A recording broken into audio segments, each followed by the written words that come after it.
কিয়ামতের দিন মিছিল করে যাওয়া হবে না, একাকী নির্জনে আল্লাহর কাছে যেতে হবে। তখন পরে করে পা কাঁপতে থাকবে। আল্লাহু আকবার।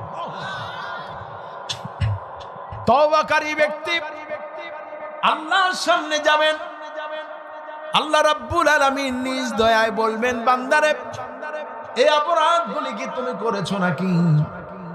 বান্দা খুব অনুশোচনা করে বলবেন, আল্লাহ অসসার কারণে করে ফেলেছি। আল্লাহ রাব্বুল আলামিন বলবেন, বান্দারে যাও, তোমার অনুশোচনা আমি আল্লাহ রাব্বুল আলামিন কবুল করে নি, আমি তোমারে মাফ করে দিয়ে জান্নাতের মেহমান বানায় দিলাম। সুবহানাল্লাহ, সুবহানাল্লাহ। আল্লাহ যেন আমাদেরকে তাই করেন, আমরা বলি আমিন। প্রিয় ভাইয়েরা আমার,